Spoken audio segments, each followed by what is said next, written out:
विक्की कौशल की मूवी शाबा ब्लॉकबस्टर निकली, बट उसके बाद लोगों के जो रिएक्शन देखने को मिले वो हैरानीजनक थे। कुछ तो मूवी देखकर रोने लग गए, तो कुछ के लिए ये मूवी पॉलिटिक्स का अड्डा बन गई। शाबा मूवी में विक्की कौशल ने छत्रपति संभाजी महाराज का किरदार निभाया है, जो शिवाजी के बाद मराठा सम्राट बने और मुगलों को बराबरी की टक्कर दी। कुछ इतिहासकार औरंगजेब को प्रोडक्ट ऑफ टाइम का टैग देते हैं। औरंगजेब जब दिल्ली के तख्त पर थे तो दक्कन में, जिसे आज साउथ इंडिया के नाम से जानते हैं, शिवाजी महाराज ने स्वराज्य की आंधी चलाई। औरंगजेब ने शिवाजी और उनके बेटे संभाजी को धोखे से आगरा बुलाकर गिरफ्तार कर लिया। 1680 में जब शिवाजी इस दुनिया को छोड़कर चले गए तो 1681 से 1699 तक संभाजी महाराज छत्रपति बने। संभाजी महाराज अपने जीवन में करीब 121 युद्ध लड़े और सब में जीत हासिल की। छत्रपति शिवाजी को शेर कहा जाता था और संभाजी महाराज को शाबा, जिसका मतलब था मराठी में शेर का बच्चा। संभाजी महाराज का जन्म 14 मई 1657 ईस्वी को पुरंदर के किले में हुआ था। जब संभाजी 2.5 साल के थे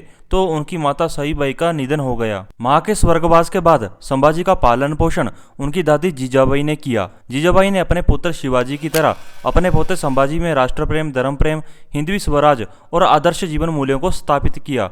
उनके पिता शिवाजी ने उन्हें शारीरिक प्रशिक्षण दिया, यानी उन्हें युद्ध कौशल में निपुण किया। संभाजी ने अपने उम्र के केवल 14 साल में बद्धभूषण, नखशिख, नायिकाभेद तथा 7 शासक ये 3 संस्कृत ग्रंथ लिखे। सोचो, सिर्फ 14 साल की उम्र में ही संभाजी को कितना ज्ञान था। और दूसरी तरफ दिल्ली के तख्त पर बैठा औरंगजेब, जिसने अपने आप को कभी हिंदुस्तानी समझा ही नहीं और अपने आप को हमेशा तर्किश समझता रहा। 16 साल की उम्र में रामनगर में अपना पहला युद्ध लड़ा संभाजी महाराज ने और जीता भी। हार तो संभाजी के भाग्य में कभी लिखी ही नहीं थी। आखिर में जब औरंगजेब संभाजी महाराज को कैद कर लेता है तो 40 दिन तक टॉर्चर करने के बाद भी अपनी शर्तें नहीं मनवा पाता और टॉर्चर ऐसा किया कि अगर मैं यहाँ बताने लगूं तो शायद वीडियो कंफर्टेबल नहीं रहेगी। जीवूबाई, जिन्हें येसुबाई के नाम से भी जाना जाता है, संभाजी महाराज की पत्नी थी। शिवाजी की मृत्यु के बाद संभाजी की सौतेली माँ सोयराबाई ने उनके सौतेले भाई राजा राम से मराठा साम्राज्य का अगला राजा बनने के लिए बोला। ये सब जानने के बाद संभाजी महाराज ने सोयराबाई को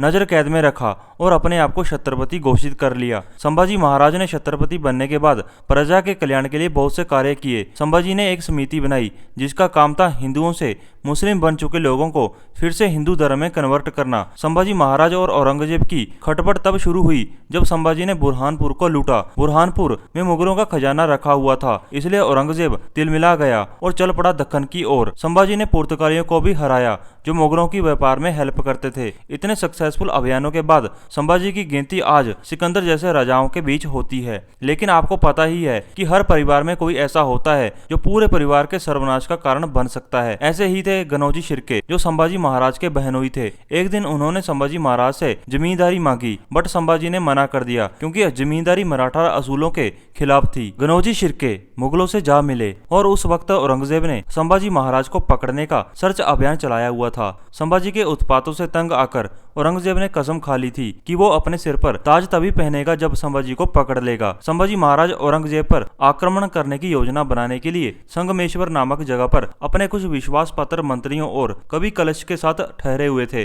बट गनौजी शिर्के ने मुगलों को इस जगह की सूचना दे दी। मुगलों की सेना ने संभाजी को घेर लिया। संभाजी के पास सिर्फ 200 सैनिक थे जिनके साथ वो पूरी बहादुरी से लड़े, बट आखिर में संभाजी और उनके कवि कलश को मुगल गिरफ्तार करके औरंगजेब के पास ले जाते हैं और फिर शुरू होता है भयानक टॉर्चर, जिसको देखकर पत्थरों की भी रूह कांप जाए। औरंगजेब ने संभाजी के सामने 3 शर्तें रखी। पहली, मराठा खजाने को उजागर करे। दूसरा, उन मुगल गद्दारों के नाम उजागर करे जो मुगल दरबार के अधिकारी थे। तीसरा, इस्लाम कबूल करे। बट संभाजी और उनके कवि कलश ने कोई भी शर्त को नहीं माना। मुगलों ने 40 दिन तक धीरे धीरे संभाजी को टॉर्चर किया। उनके नाखून निकाल दिए गए, चमड़ी भी छील दी गई, हाथ पैर काट दिए गए, फिर जीभ को हलक से अलग कर दिया गया। अंत में संभाजी की गर्दन को काट दिया गया और उनके शरीर के टुकड़े टुकड़े करके तुलापुर में भीमा नदी के संगम पर फेंक दिए ताकि कोई उनका अंतिम संस्कार न कर सके। इस प्रकार संभाजी महाराज ने अपने प्राण देकर भी अपने हिंदू धर्म और अपने स्वाभिमान का त्याग नहीं किया। इसी बलिदान के कारण संभाजी महाराज को धर्मवीर की उपाधि दी जाती है। अगर आपको मेरी वीडियो अच्छी लगी तो प्लीज सपोर्ट मी।